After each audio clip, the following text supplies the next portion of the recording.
Good afternoon, everybody. Welcome to the TraderMerlin Show. It is your Tuesday edition. A short week this week. Obviously, we had Labor Day yesterday. Hope you all had some fun. As you guys can see, I had me and my best friend right at the dog beach enjoying some beautiful sunshine. And then you see the shirt here today. I love this shirt. I actually received a couple shirts from Katut, and it's funny, I have no sponsorships in any way, shape, or form, which would be fun, but they sent me these shirts, I think a year or so ago, and David Warner got them as well, but I said, David, wear your shirt today. Unfortunately, the shirts are not at his house today where he's staying, so we won't be wearing our fabulous Bali shirts, but if you guys are interested, capbali.com is where it's at, or you can follow them on Twitter. It's at capbali. They've got a ton of really cool stuff, and I've got the guys stuff. I don't think I would. I'm pretty much. I know my pronouns. I know my gender. I'm not gonna be wearing dresses, although the dresses are pretty damn cool. All right, let's get back to the matter at hand. We've seen an abrupt about face, I think, in some of these currency markets, and we were looking. At least I was very bullish on the dollar for the past few years. No reason really to see why it would start to sell off. And then over the past few months, we've seen this breakdown. All of a sudden, the highs weren't being put in, the new lows were being put in, lower highs, and that downtrend started for that US dollar, which of course made for some great bullish plays in something like the euro, the Japanese yen, British pound, which has me wondering, where is the US dollar going? My guest today is David Warner of Trade with the Pros. This is show 973, and yes, I love the picture of David in his tuxedo. He doesn't like it. He refuses to get that. He just does not want to admit how dapper and stunning he looks in his tuxedo picture there. But David Warner joining us today from, I'm assuming, the great state of Texas, home of the one-star ranking Dallas Cowboys. How you doing, my friend? Good, man. Thanks for having me on again. I appreciate it. And I apologize not wearing the shirt today. I wish I had it on me. I still got to get all my stuff moved. I am in Texas now, but I feel like I'm still not fully Texan again yet. One day we will both be donning these shirts. And I said, even Don Fran's in the room today. We got all kinds of stuff.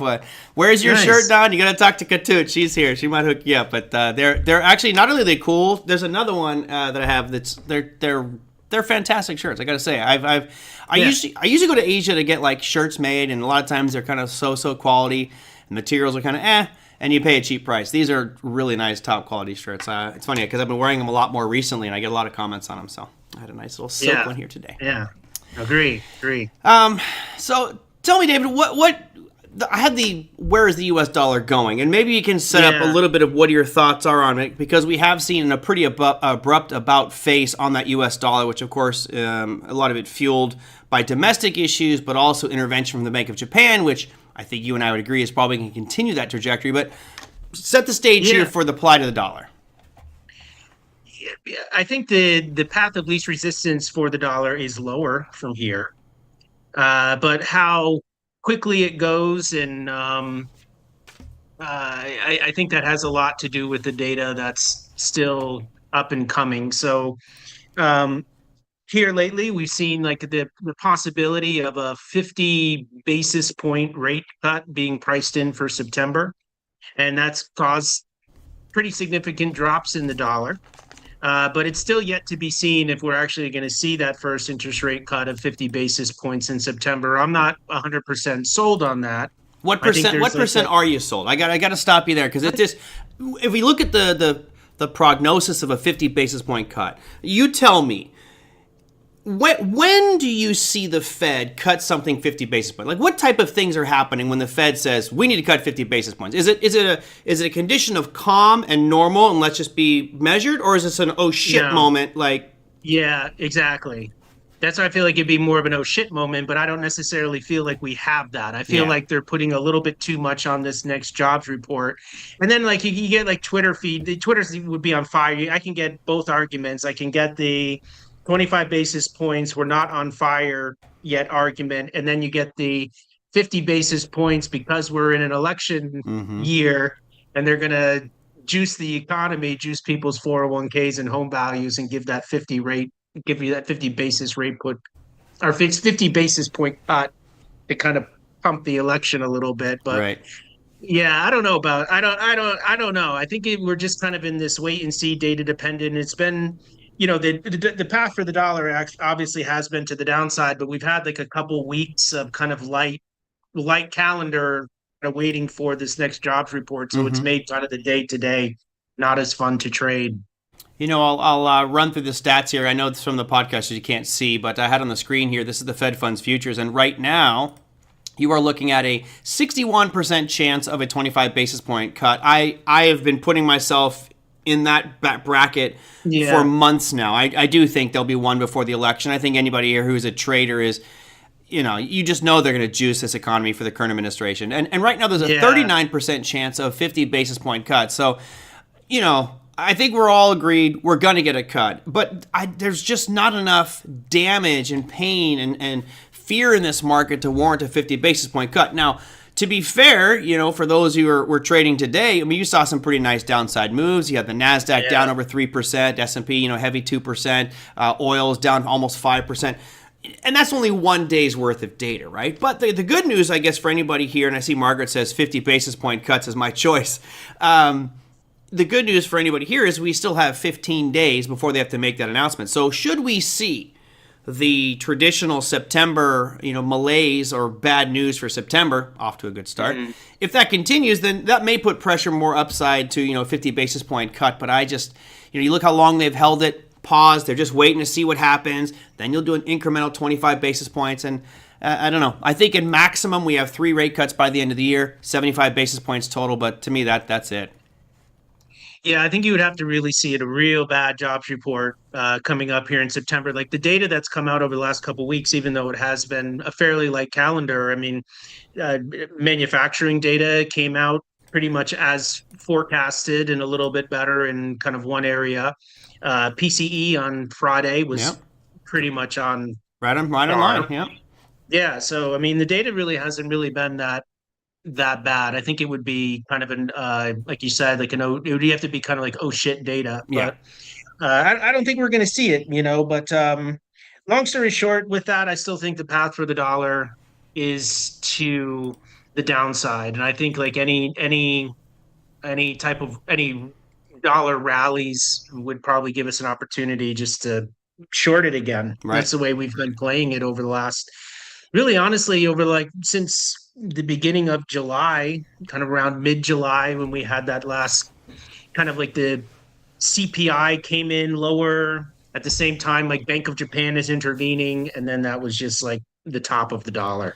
So, we'll talk about the Japan intervening here in just a second, but I've got the chart of the Dixie up here, just that overall dollar index. And I know that you love whole number psychology. You like looking at those Yeah. numbers. And, you look where we bounced off of just last week, right around that 100.61 mark. You'll probably drop that down to the 100.5 because I know you well enough. And that was pretty much our bounce point, which was almost a little double dip off what we saw from December of last year. After that, you're looking sub 100 for the dollar index. And I'm looking at these kind of low points here, which could get us down about 90, 99 and a half. I know you're not a huge supply and demand guy, but does your psychology, which is whole numbers, dimes, nickels, quarters, do you look at that on this dollar index and kind of line those up and say, okay, these are stronger areas for me to potentially buy at? Yeah, actually, can I share my chart? I'll just share my Anytime with you my want, yeah, go for actual, it. yeah, my lines here. Let me know when you see it. There you go. All right. Yeah. So this is the dollar index, and these are just some of the big price points that we're watching. But I mean, that big 100 is uh, a big psychological price point. That's kind of like the next big target for us. And then when it starts to break below 100, we just end up kind of working on, really honestly, the next big quarter. If we can still see my chart, dollar yen is one that I've been trading quite a bit here lately. Like to me, like the real big picture. So these red lines are my most important prices. I know you've seen a lot of Yep. this, Merlin, but we got a new big sell signal when it started to cross below this 147.50, and basically what we use that for is that opens up a door potentially to kind of move down to this 40. So our big trigger is when I close below one of these green bands. And the close below the green band is supposed to be a trigger for us to move towards the next red line. Well, we received uh, a new dollar yen short signal for a pretty significant correction down once we close below that 147.50 there. So right now we've been kind of spending kind of a couple weeks kind of sideways around this 145 price, but our hope is that if I can just get below 145 again, we start working on kind of this last, or excuse me, the next 500 pips for potential move down to 140. But I do like this, there's probably significant moves left in these pairs. Like I don't even think we're just in a short term downtrend. I think we could potentially be in a downtrend that could take us through 24, 2025. Like I think we're just kind of getting started on this whole we're just getting kind of started on this whole cutting interest rate cycle. And it's a process that can take a long time, so it's just kind of like it could be just a slow downtrend, unless we do get, crazy, terrible data that comes out, and then, Well, then it's it accelerates it's a further. double whammy here, and I'm bearish on the Japanese, or sorry, I'm bearish on the U.S. dollar, very bullish on the Japanese yen for the main reason of they've Yeah. now started that process of raising rates. So as they start to raise rates, that carry trade becomes unwound even faster. It may even give opportunity Yeah. for people to buy yen and drive that market up. So yeah, I'm very bullish on that Japanese yen. I know others are here as well. Don says short USD JPY to 110.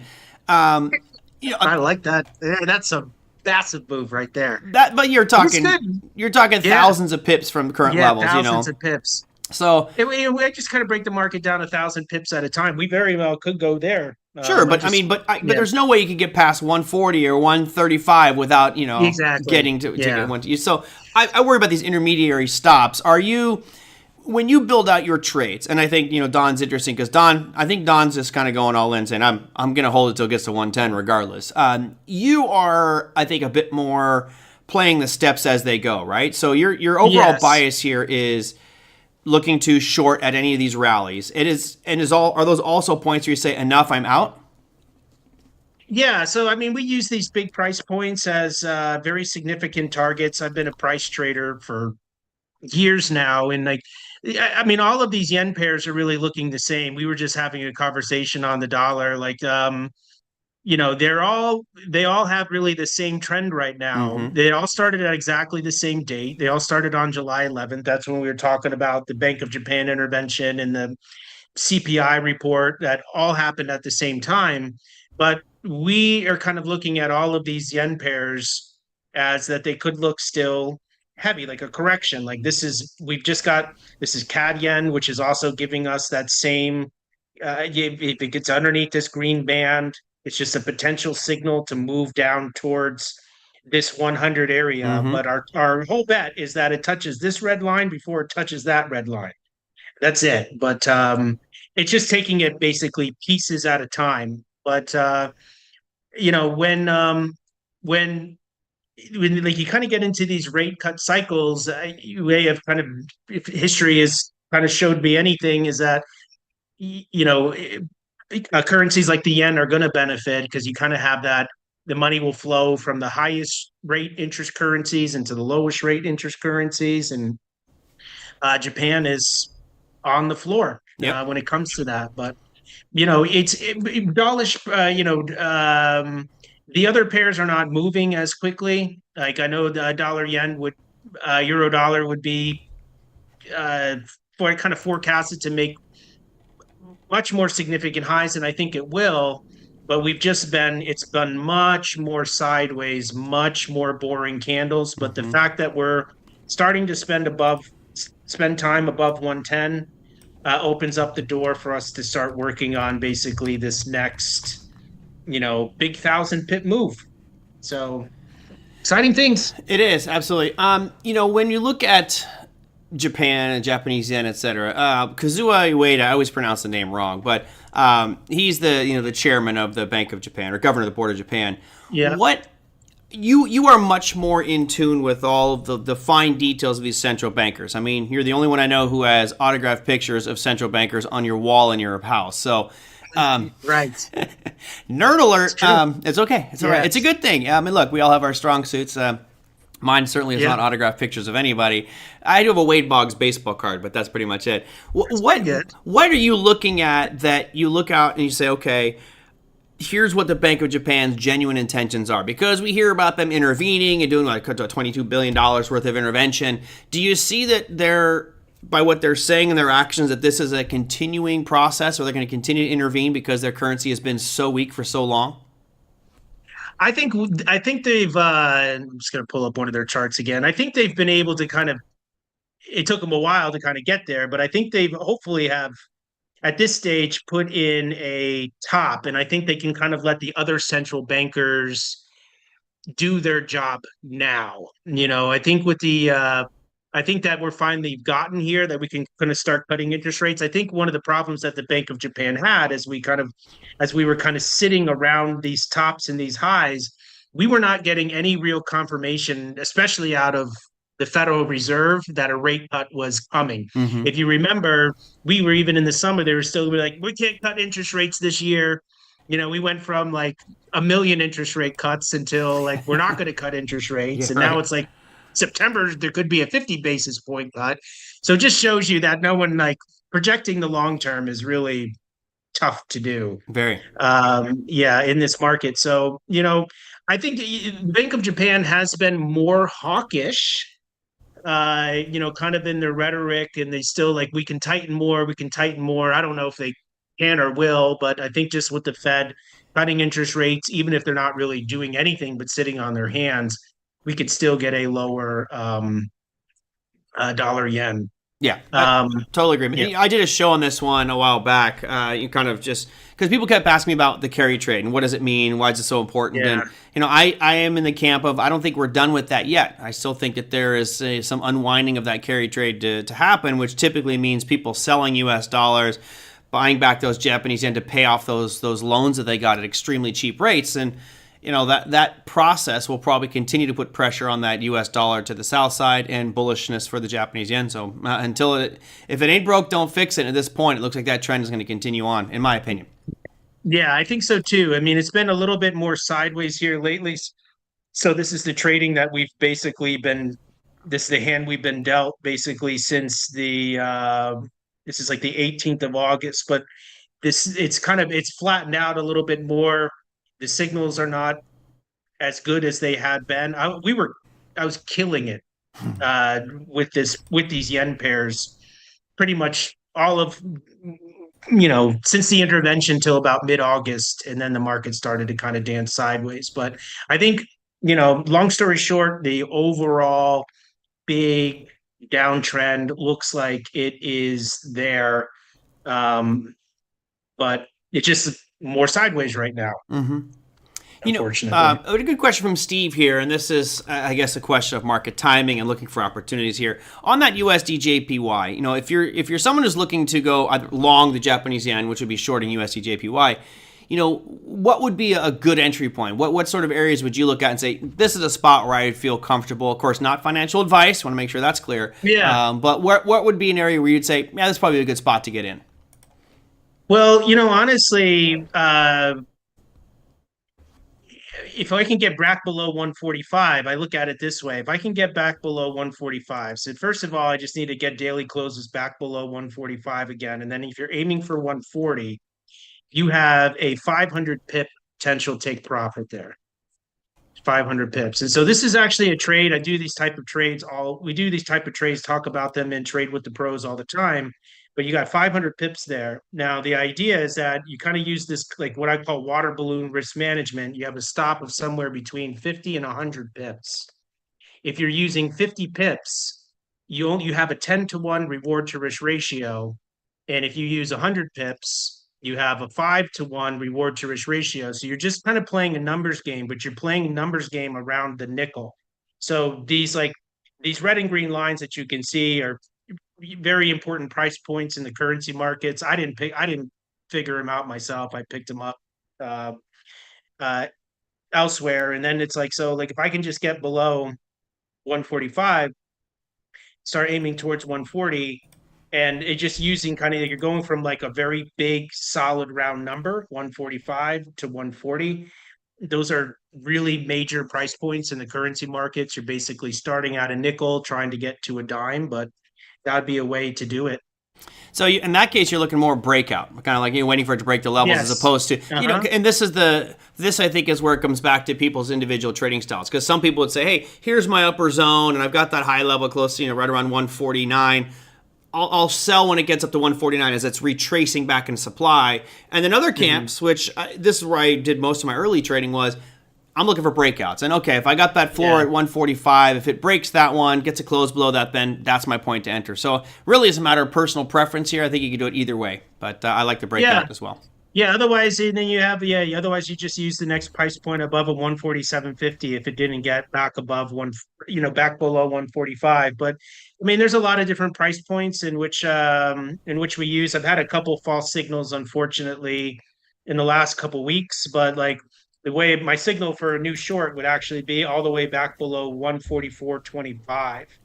And then I would be aiming for 142.50. It can depend on kind of how you want to how how long do you want to hold your trade for, I guess. But I do agree with that game. Was you said Don who said it earlier? Steve. Oh yeah, Don. Yeah, sorry. Don earlier when he was just making the joke. It's going to 110. Like I could think it could go a lot lower. I don't think It's he's just no. I know 140 Don's could be not the next joking. trade. Don's a trader. He's got his Yeah, own show. Maybe who knows? Maybe he can be on Don's show one day. But yeah, Don's heavy in that position right now. So he's absolutely yeah, loaded the boat long Japanese yen, which in hindsight, I mean not hindsight, but turned out to be a phenomenal trade. And I do think he's on the right side. I think that'll continue to keep on yeah. moving in the south side. One thing I want to get to, because I saw a comment here from Steve. We were just talking about a break below 145, and I'm gonna leave your charts up there, so maybe you can kind of put the cursor where I'm gonna read. He says, "Yeah, I was thinking if it got up to the 152 area, then short, but may not get there. Number one, if it got up to that 152 level, not only would I think that shorter term downtrend might be over, but notice you'd be breaking those highs at 147.50. You'd be breaking the highs at 149. So, my conditions for a downtrend, it's got to be making lower lows and lower highs. If it got to 152, it's no longer making lower highs. That would actually negate that potential downtrend, at least in the shorter term. So if it got to 152, I don't know if I would feel comfortable shorten that one at all. That would make me a little bit nervous, Yeah, actually. I would have to get an idea of what we would have to like kind of, is there a new narrative around that time? Right. Then you'd be getting back above this is a 200-day moving average right here. Kind of where our narrative may shift, because I use these big red lines, is that if we kind of got even back above 150, my focus could start to shift from 150 to 160. Right. And so you're kind of using these red lines to red lines as I'm using these red lines to red lines. But, each one of these little arches that I put on is basically a potential 500 pip trade. It's always, everything's like kind of like, I try to trade very structured, entering in the same spots, exiting in the same spots. But any one of these could be 500 pips, somewhere between a 50 and 100 pip stop per attempt. But it's just using these really, really big price points to try to trade off of.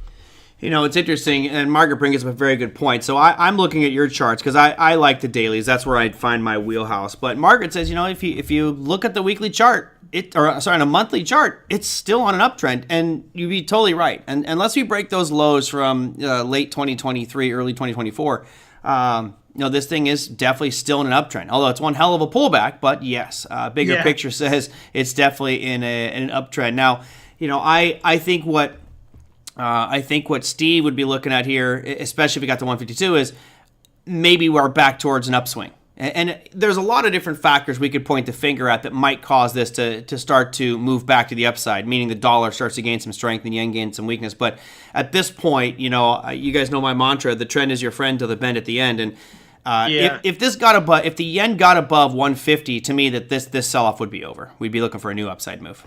yeah. It might be. When this whole thing started to sell off, because this is the thing. Twitter will take you down the craziest paths. You have half the internet half the time was like the carry trade's still alive. this is just a correction. It's going to 200 plus.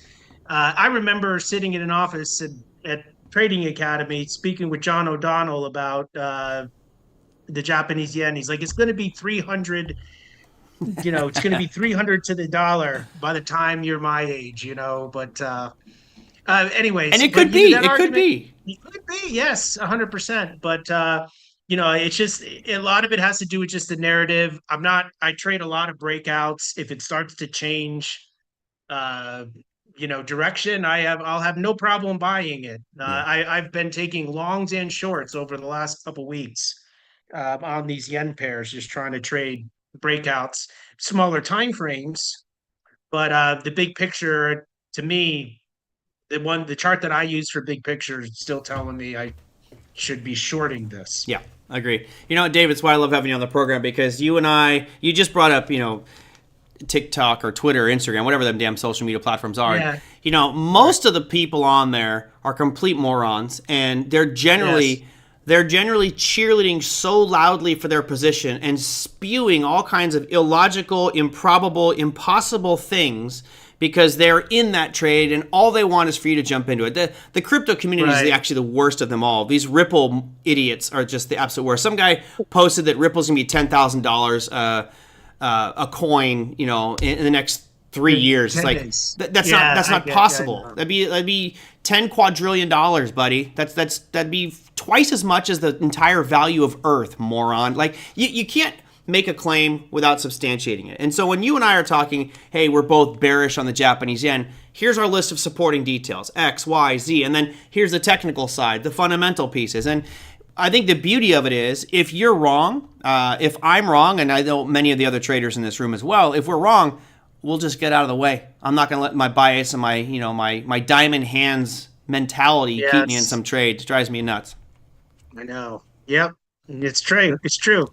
Yeah, I mean, September, I'm interested to see what September will bring. And I'm sure you've probably talked about September. Historically, I heard you mention a little bit about it. Historically, September is not a good month for stocks. Yeah.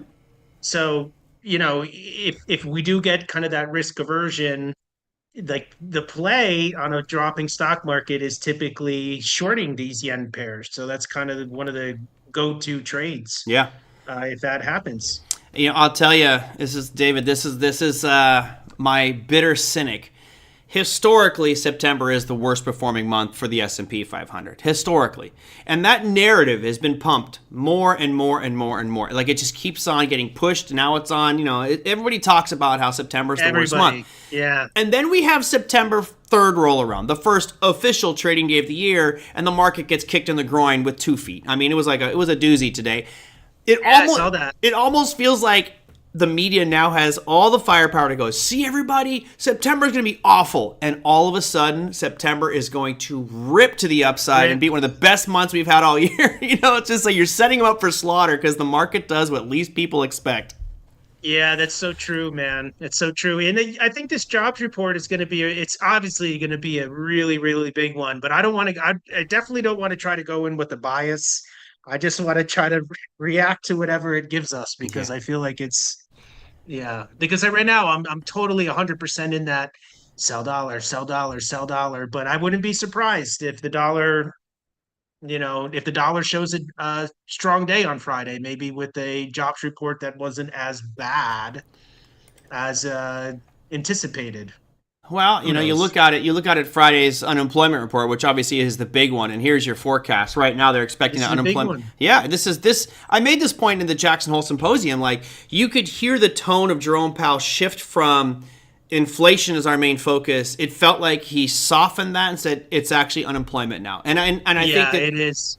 This week in particular, because you have 5 pieces of jobs data coming out this week, will be particularly exciting, but this is the big day. We'll talk, of course, later on in the week about this one, but Friday, they're actually expecting the unemployment rate to go down from 4.3% to 4.2%, which, of course, would be very welcome because we've seen this trajectory. I'll zoom in here so you guys can see it. This trajectory slowly start to move to the upside, and it feels like it's picking up pace. So if we drop just a little bit, that will be well received by the market. The question is now, what do we do? Obviously, if we have the unemployment numbers jump to, let's say, 5.5 or 5, or sorry, 4.5 or 5, then okay, they're going to definitely cut 50 basis points, because there's your bad piece of data the market's looking for. Yeah. Mm-hmm. We had good GDP numbers. Our retail sales numbers weren't fantastic. Durable goods orders were really good. Like, there's a lot of very good data, but if the market's humming on all cylinders, and you're a student of the Fed, so if we look at all the major economic data, the bad stuff right now is still inflation is still higher than expected, right? It's under 3%, but still not great.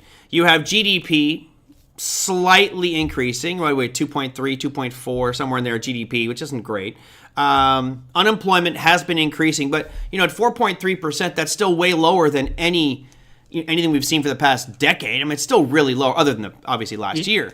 If I'm the Fed and I have the numbers look really good, I don't have a reason to cut rates. I'm not trying to juice anything. When I look out there at the forecast for the end of the year, and I know we have some new people here today, so let me share this with you. Here's the forecast by the end of the year. There is a 44% chance that we're going to have a full 100 basis point cut by the end of the year.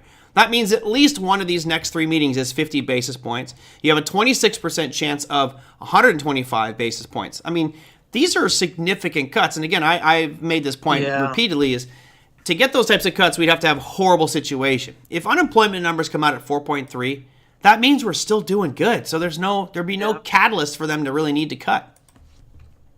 There wouldn't, and there's only one more, there's one more CPI event before the rate event would be that's on the 6th, and then the CPI is on the 11th, and then the rate cut would be coming essentially on the 18th. So you would need to have really, really bad data.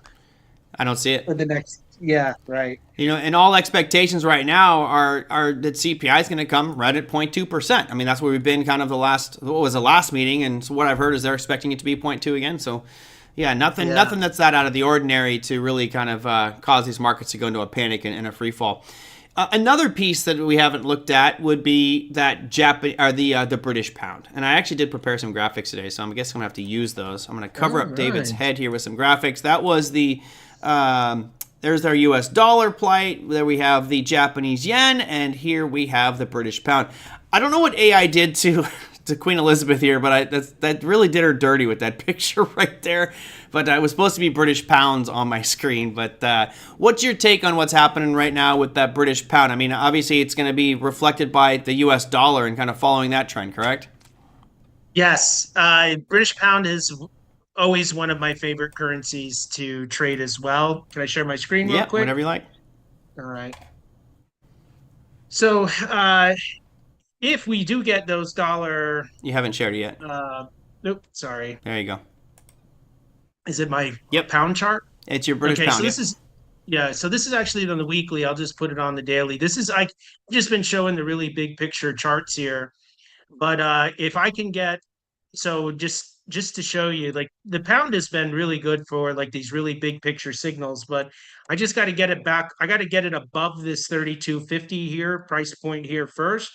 And if we can get it above this 32.50 price point, we're just going to start working on these next really big quarters. But just break above 32.50, just to give you our very first, like, our target, as soon as we start getting daily closes above there, is all the way up towards this 140. That's huge. Now, that is huge. I always look at the euro dollar and the pound dollar as kind of quite often on kind of like a similar path. And the euro dollar makes up most of the dollar index. You also have the pound dollar making up a part of the dollar index, but you figure that they're going to follow each other higher. So pound dollar to me is more of like a euro dollar on steroids, but I feel like we're going to get a new big picture buy signal. But I just got to get above that 32.50 price point there first. That's it. I think if I'm not mistaken, I think the pound is like 12% of the dollar index. The euro's like 57%. So I mean, it's totally skewed to the euro, which is ridiculous. But it's 100% skewed to the euro. But the next big, like, this is the next bigger picture move. That's 750 bits right there. That'd be welcome for just about anybody. I know. but it's going to be slower than the yen pairs are moving. The yen pairs have been where all of the most of the movement has been over the last month and a half or so. Unfortunately, my these just reset, but like to give you an idea, pound yen moved 220 pips today, probably, and pound dollar probably moved like 30 pips. So just much bigger ranges out of the yen pairs. And their chart of interest rates looks very similar to ours. By the way, they will also be coming out with their rate announcement the day after ours. So their next announcement for the British pound will be on September 19th, and ours is on the 18th. So that could add a little bit of extra firepower to anybody who's a forex trader. But notice the picture here. The British pound had that really aggressive rate increase. They lifted off back in December of 2021. That was their first jump up in a while. Really aggressive, and then for 1, 2, 3, 4, 5, 6, 7, 8, maybe 9 meetings, I can't count them that quick. They held, right? They held up there at 5.25, and the last meeting they cut by 25 basis points. So they've started that descent down. Now let's go and I'll show you the U.S. one just so we can see that as well. And remove all filters. Go to the 18th. And here is the U.S. Fed funds. And notice that picture looks almost identical, except we haven't taken that first step down. So, I mean, I'll bet anybody here that we're doing 25 basis points at the next meeting. I don't think there's a chance. They say there's a chance. It says 26% chance of a 50 basis point. No way. The rest of the world is just starting to slowly step down. There's no way we're going to do 50 basis points. But the rest of the world has already started that step down. We have not yet. And Japan's actually going the other way. Yep. I'm surprised, actually. I thought it was actually priced in a little bit higher, the 50 basis points. So I guess it has been coming down a bit. Well, I mean, the statistics here, I use the CME Fed Funds Futures calendar. Yeah, I haven't checked it. It's actually, it dropped. It's actually, the probability went up significantly today of a 50 basis point cut. Oh. Yeah, so a month ago, there was a 70% chance of 50 basis point cut at this meeting. Now it's only 39. Okay. So, okay, it's trending in that. All right, yeah. I think, well today, man, it was just a tech stock meltdown. Yeah, right. Wild. I mean, come on. A lot of this stuff's been so overvalued for so long. It's about time. Yeah, I thought so, too. NVIDIA was just insane. Yeah, you gotta love what did it end up down 10? I know. I think it was over 10, but I think it got back to like 9, so I had to check on it myself. It's down another 2% in the after-hour session. I sold puts today on NVIDIA. I got the 95. Oh, nice. Well, we'll see. I got the 95 puts on NVIDIA out there, so we'll see. Let me put a line on here just so we can get my numbers. So for those that are following along home, with 95. The premium was great. That panic, that fear created some nice opportunity out there. We'll see if it continues on. I mean, if this thing really starts to crater, I've only got a few weeks to get there, but 95 is this horizontal red line I got on my screen here, so I sold some puts on NVIDIA. I did XLK today, too, which is really catching that falling knife. Wow. Well, I think you could see them drop. I obviously could see them drop further. NVIDIA... Sure. The values never really made sense to me, and it kind of looks like but if I'm looking at like a weekly chart or a daily chart, it looks like you got some double tops there, even if you put it on weekly chart. Yeah, Lisa said I have to check this on after hours. I said bad news after hours DOJ antitrust suit. That would be interesting. That was a big thing. Yep. Oh, I saw that. See that. Don sold the 105s for this Friday. You're gonna be close on that one, buddy. If there is some, continued sell-off and momentum, because very noteworthy for me at least was the way that we finished today. So here's your SPY closing near the lows. If you look at the IWM, you're pretty much at the dead lows, and here's your triple Qs. We were off the low just a little bit. I actually got stung today. I was playing the last 30-minute rally up, and it just didn't happen. I'll bring up my screen for you guys to share. I was trading the futures, but I'll just do it on SPY just for fun and show you what caught me. It really kind of, I guess I was glad that it happened, but we went sideways right into kind of getting near the closing 30 minutes. So right here, you can tell we were just going sideways. And then all of a sudden, right at 12:30, my stop loss was just below, that 550, 250 mark. It stopped me out and then came ripping right back up. So Oh, well. Oh man, Nature of the beast, love it man. when that happens. Don says, I will buy all antitrust suits. Oh. Don likes to play with fire. Don, get a little bit. By the way, David, I don't know if you saw it, but Don said you and I and he should do a Friday show on his channel. So if you got some time on a Friday, let me know. Don, what time do you usually do yours? You're earlier, right? I think you do earlier on Fridays, or no, you're later. You're after. I think he's actually after the show does Friday, so that might cut into David's happy hour time. I know. Yeah, I'd happy to do one sometime. Yeah, for sure. That'd be fun. All right, well, we'll work out those details. What else is on your? Anything else in the currency world? New, exciting updates? You moved to Thailand yet? I mean, what's going on? Not yet. I haven't moved there yet, but no, things are just going really well right now. I think trading's been going really well. Like I said, last couple of weeks, the signals have been a little more sideways on the yen pairs, but trade with the pros has been great. I'm teaching a class right now in the evenings. They're just kind of learning the basics of the price trading system. We're doing labs every day, but growing community. It's an awesome community. So I'm really, really happy with it. Spent a couple weeks in Connecticut. Nice. I don't think I told you this since the last time I talked to you, but I think we're planning a trip. We're going to be going to Europe here in October with a couple of my brothers. We're going to go to like Germany and Amsterdam and things like that. In October. Yes. What do you have like a date? Like what's? Like October, like somewhere in mid-October, like October 12th, 14th. You gotta go earlier, dude. No, you gotta go to Oktoberfest. I was gonna say I wanted to go to Oktoberfest, but it was like we're sandwiching this around some wedding that unfortunately wedding is not schmedding, wedding schmedding. If you were gonna be at Oktoberfest, I might fly out just to meet you at Oktoberfest, but on one condition, we both have to be in lederhosen. I have my set all. I would do it. Yeah, you got to. You feel like a tourist if you're not wearing lederhosen. Yeah, no, I do it the right way for sure. No, I've seen David Warner before. I don't know. You might be trouble at Oktoberfest. I'll be all right. The good news is they actually have a gurney that if you get too drunk at Oktoberfest, they bring by literally a gurney and they'll lay you down in this thing and they have like a little plastic screen that goes over you and they just wheel you off to a safe place where you can sober up. Very different than getting drunk at the OC Fair. Yeah, sounds like it. That's funny. All right, so people want to find out more from you. It's go to Trade with the Pros. Is there a specific website? Yeah, Trade with the Pros. They can email me. You got my Twitter, but tradewiththepros.com. And there you go. You can follow me. My email address is david.warner@tradewiththepros.com. You can email me. My Twitter @WarnerDollar. David.Warner at Trade with the Pros.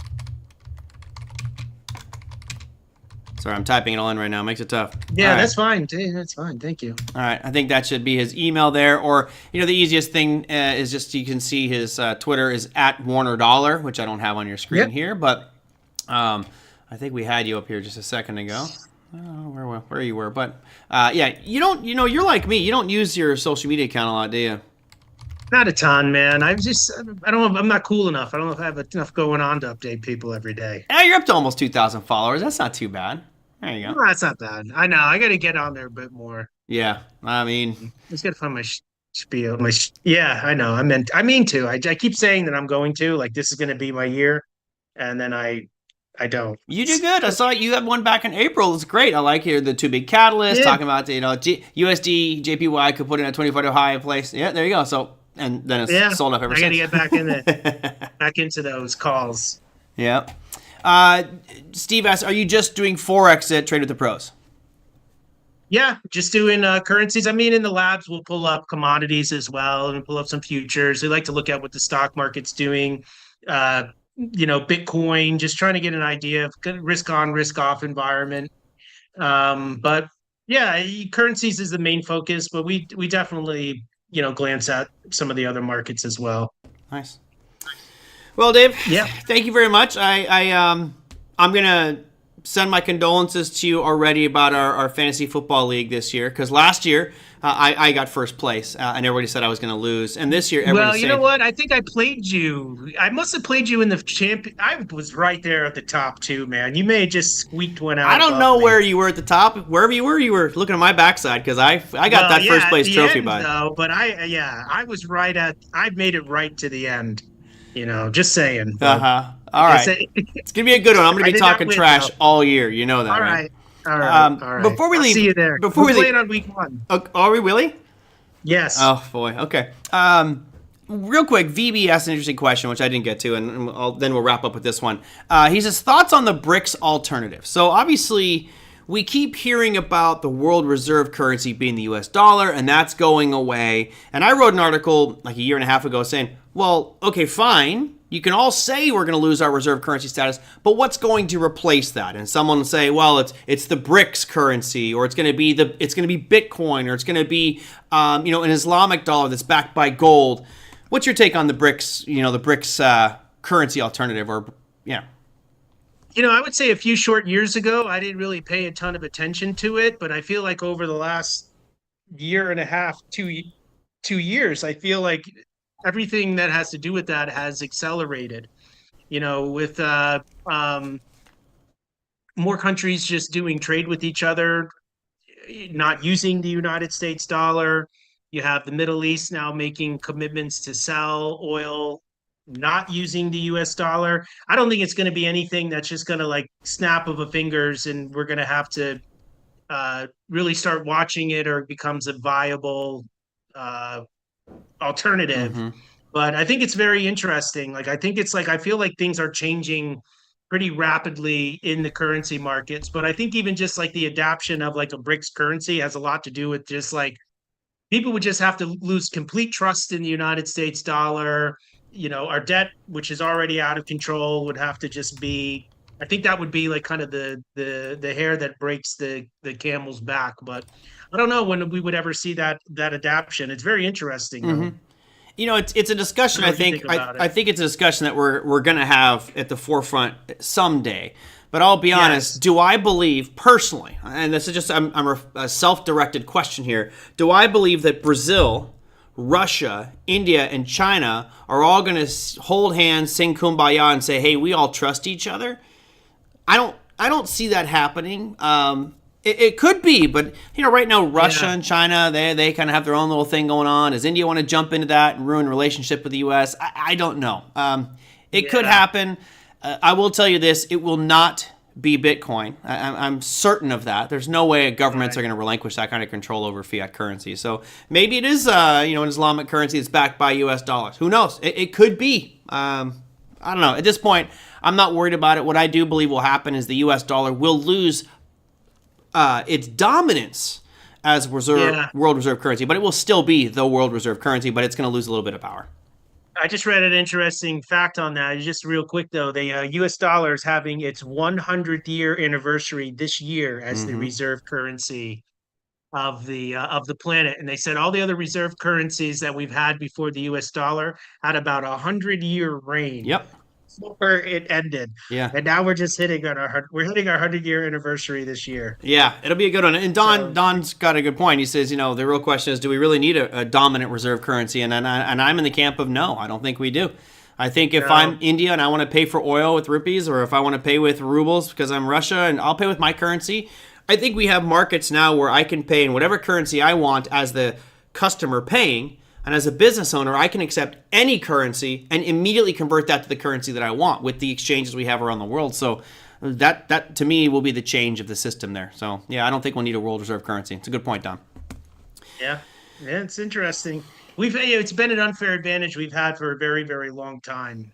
I think we've been using it to our advantage, and we're probably not in like the fairest way. Are you saying that we've rigged it, David? Come on. I'm with you. I think that, there's an abuse of power that comes along with it, especially when you can, threaten economies through sanctions and things like that. Because it's crazy. You need the dollar. Well, if you're not going to play by our rules, then we're going to crush you. So hopefully we see some of that go away, but who knows? Right. All right. Well, hey, David, thank you so much. I appreciate you coming on. It's been a while. It's a pleasure, man. I enjoy it. Yeah, good to get you back on and talk markets. I'll try to bring you on another month. And who knows, my guess is that trajectory for the USD JPY will still be southbound. But hey, if we break that 150 mark to the upside, we might be singing a different story in a month or two. Maybe. All right, buddy. Well, thanks so much. Have a great remainder of your day. I'll talk to you soon, my friend. All right. Take care. All right, take care. Later. All right, everybody, that was David Warner of Trade with the Pros. You can find out more information at TradeWithThePros.com. He predominantly Forex, but as he said, kind of like me, he'll kind of go into all sorts of different market segments and components that are relative to the currency world and all those different fluctuations. So let me run through before I do a 1-hour show, which was not the plan to do at all today. Here's your crude oil chart. This is the worst one out there, and boy, it's been a pretty aggressive sell-off. Not only is it an aggressive sell-off, but we actually broke below those lows that I had mapped out there at 71.47. To me, it's done. I'm not trying to freak you out, buddy. It's all just lines on a chart. You see that break that we had there. To me, crude oil, since this has been in a downtrend, we've had this trend line drawn on the chart for weeks now, if not months now. We have not been able to get back up and make a higher high. So got to stay with that trend. Now, the question will become, where does this run into? We just broke that 71.47 line, which has been there since early 2022. Now you're going to be coming back down to these lows that bottomed out on December of last year, which also coincides with some consolidation areas that go back into 2023. So looks like just a giant descending triangle maybe forming here, but trend is much lower on that crude oil chart, which would be great for everybody going into summer. Your gold chart on the day, still looking impressive. Uptrend, long, higher highs, higher lows, so nothing changed here. The song remains the same.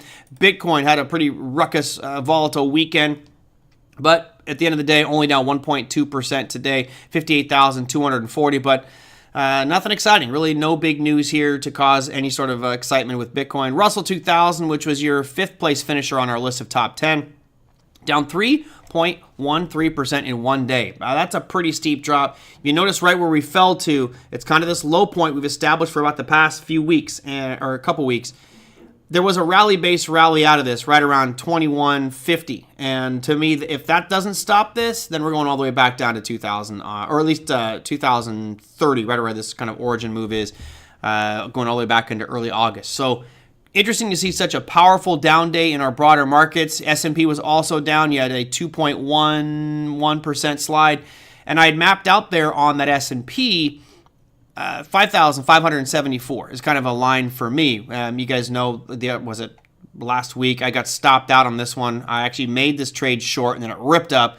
Of course, if we just held it, we would have been a winner by now. But it is what it is. Now we've broken that level convincingly. The question becomes, where do we head? To me, on the daily time frame, 5,363 becomes your logical next stop, which is about 180 points lower than current levels, which would be right around 3.5% move slide.